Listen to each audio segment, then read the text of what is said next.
in my heart, in my understanding. Amen. Amen. Please be seated. So every fifth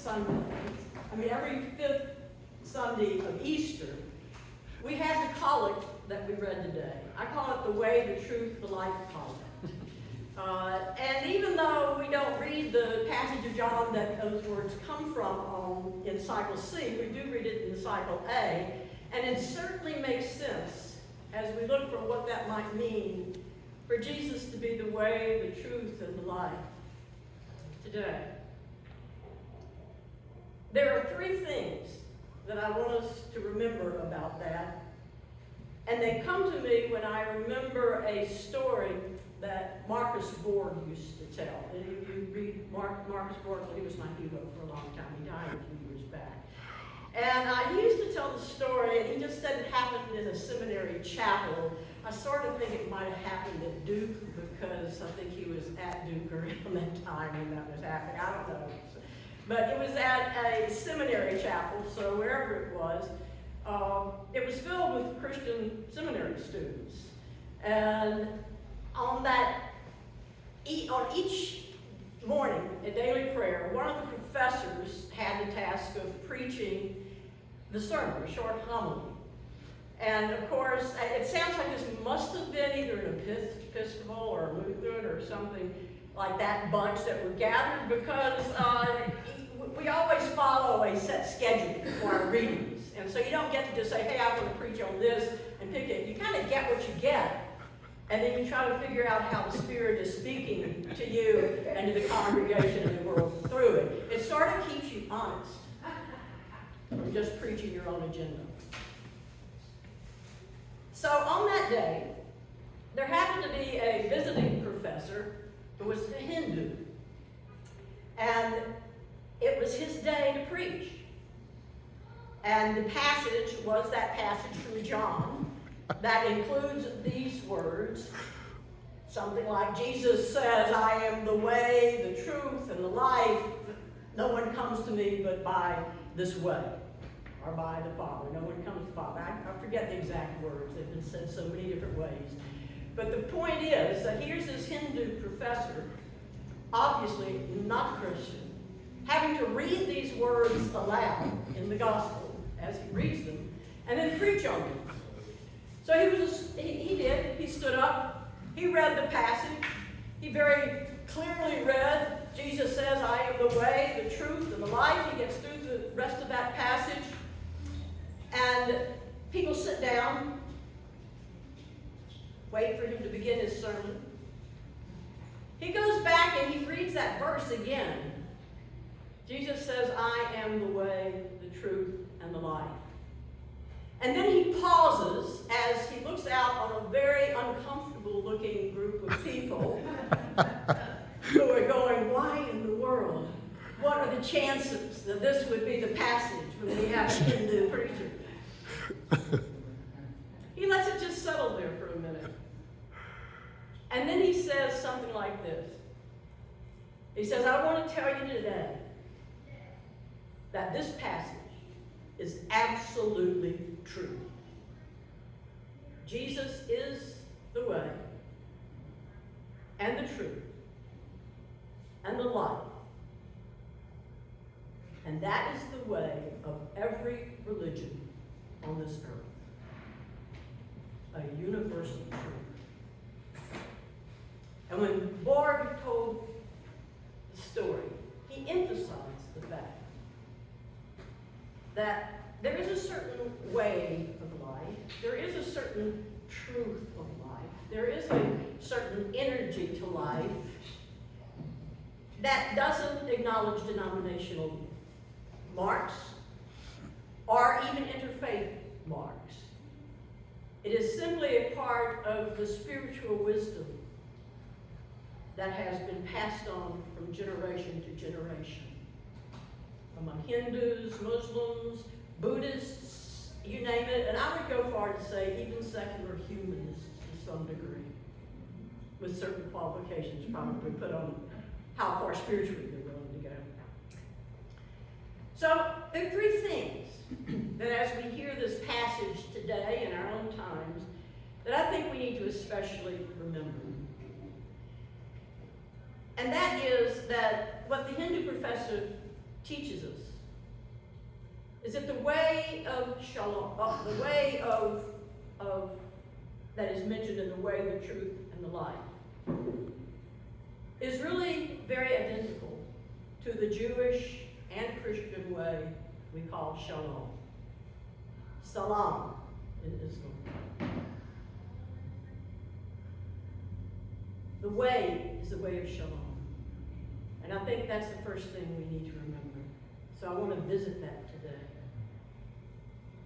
The second is that the truth in the way, the truth, and the life is that it's really many times the everyday synchronicities that point us in the way of shalom.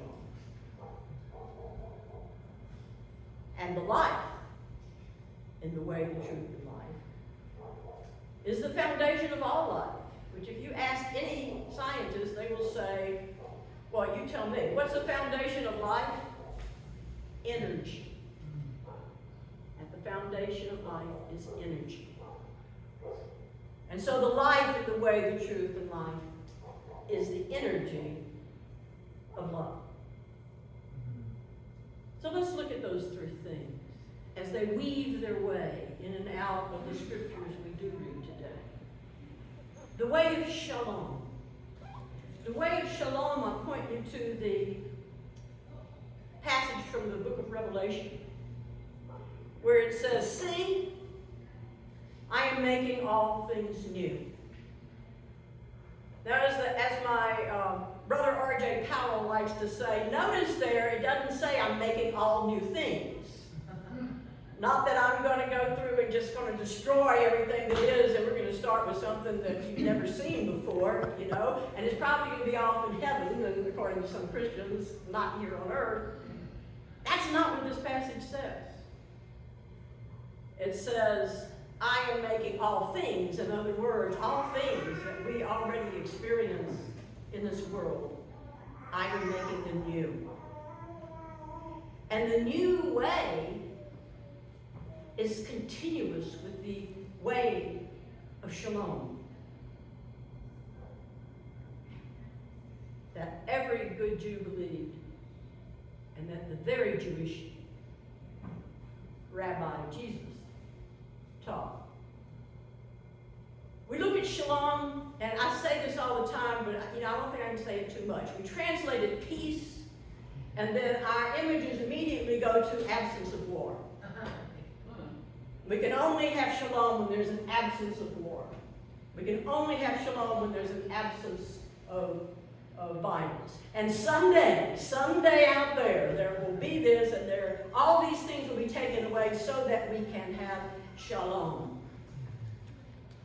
But you see, I think what is being said to us here is that all things, including whatever drives the violence, including whatever drives the war, including whatever drives the conflict between friend and husband and wife, or Gentile and Jew in Jesus' day, and I guess really still today we have that tension.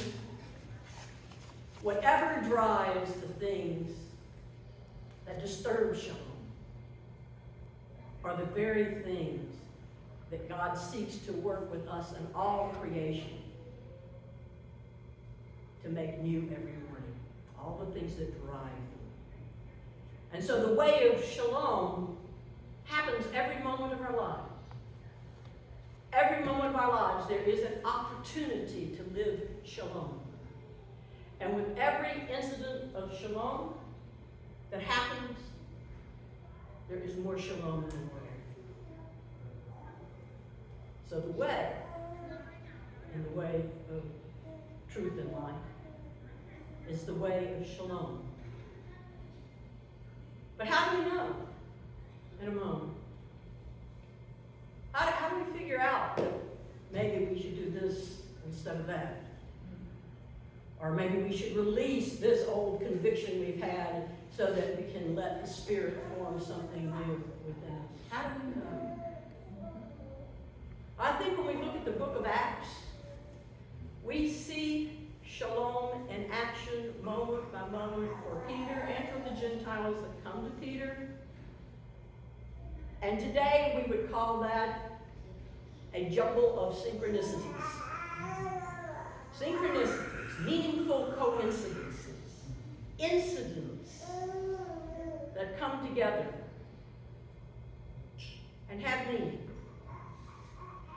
Now see, I believe that God and creation continually create. Every morning when I get up, I say, this is the day God and creation make. May I rejoice and be glad in what God and creation with me as a part of creation can make. May I be wise in it. May I be kind in it. For we are all a part of God's ongoing creation and a part of ever-evolving shalom. So I think God works through these synchronicities. I think God works through the synchronicities to speak to us today. I don't think it's about God coming down and in the voice from heaven, which always seems to be a deep masculine voice, tells us this is exactly what we should do. But I think that God in creation, when creation responds to God, when humans respond to God, synchronicities happen, meaningful coincidence happen. And we see it right in Peter. Here's Peter. He gets up in the morning, probably does what he always does, goes up to the rooftop of where he lives or where he's staying for his morning prayers, and he says his prayers, and he takes the time of meditation. It was a common practice for Jews that were seriously trying to follow a spiritual path. To not just read the prayers, but to also meditate on what they had read. So he's probably meditating. And as he's meditating, images begin to form in his mind that are kind of strange images. They're images of all the different kinds of foods that he, as a good Jew, is forbidden to eat. And it makes an impression on him. And he hears in that a message in the inner space of his mind, probably not with his outer ears, but in the inner space of the mind, he hears the message come through. Peter, you know, maybe you need to look again. Maybe this isn't all about making sure you forbid certain things. Maybe this is not all about excluding everything that isn't exactly a part of what we have always believed and what we've always been taught. Maybe there's something different. And then what happens? No sooner is he kind of had this thought than he's rudely awakened from his meditation by on his door, opens the door, lo and behold, there are Gentiles standing in the doorway. And he knows what he should do. He should simply shut that door until they go away. But he just had this experience. And isn't it wild that this incident happens? And he has to make a decision. And so he takes a risk and goes against everything he's been taught. And not only welcomes them in, but goes with them to their place of dwelling. And when he gets to that place of dwelling and they are talking, all of a sudden the Spirit comes upon everybody in that place, Jew and Gentile alike, just like it had done with the disciples gathered on the day of Pentecost. And he remembers. He remembers that feeling of something that didn't wait for what he did or didn't do, but simply filled him like wind and shined in him like fire and sent him out in the power of the Spirit. And he realizes, oh my God, this is the same experience. And they're Gentiles. And that's what he knew. Synchronicities. I think God uses them when we pay attention to the things that coincide. The way of shalom, the truth of synchronicities, and the life that is the energy of love, which takes us to the Gospel of John. The Gospel of John takes us all the way back to the night before Jesus died, to look at it again.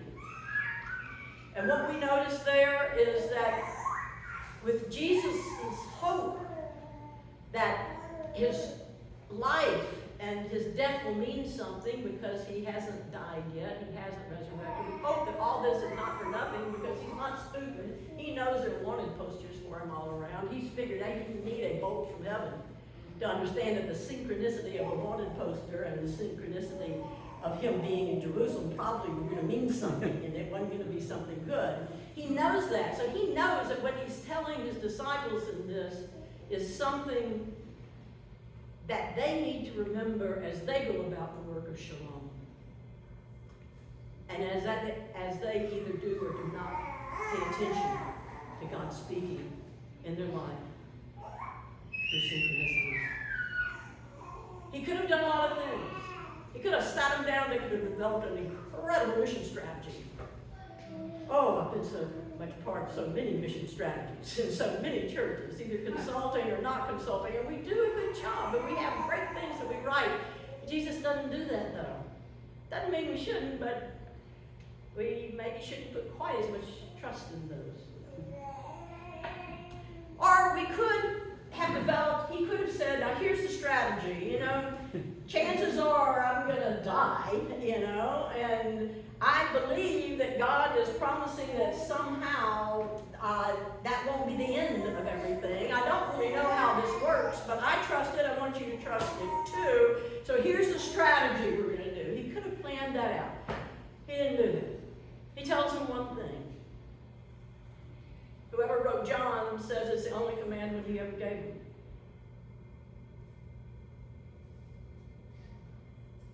The only energy that can bring about shalom is the energy of love. The energy of power, like empires like to wield power to bring, quote, peace and prosperity, they won't do it. Our own willfulness about how we as a person are going to set our goal, and by God, we're going to march through everything that happens with this single-minded purpose of getting to that goal, we won't do it. Church communities where the emphasis is more on how many people do we have, how big is our budget, and do we have the right kind of people, the real Christians, won't get to shalom. They'll get to shalom, I believe, but they'll need to tweak their way of it. Because the only way and truth in life always involves the energy of love. It is the only thing that can attract the kind of desire to have shalom. And so when we remember this, we have to remember also that yes, the way is to aim for shalom. And yes, the truth is often illuminated through the synchronicities of our life, so pay attention. But to go about enacting shalom in the world, we can only do it through love. Moment by moment. Seeking to see in the synchronicities of that moment what is the most loving thing I can say or do. And when we do that, my friends, we have followed Jesus as the way and truth and life. And we have joined a great company of men and women of all ages, boys and girls of all ages, all faiths, all religions, all nationalities, all creeds, when we follow this way of shalom through love. We have followed the best wisdom that this world has ever been able to give. Amen.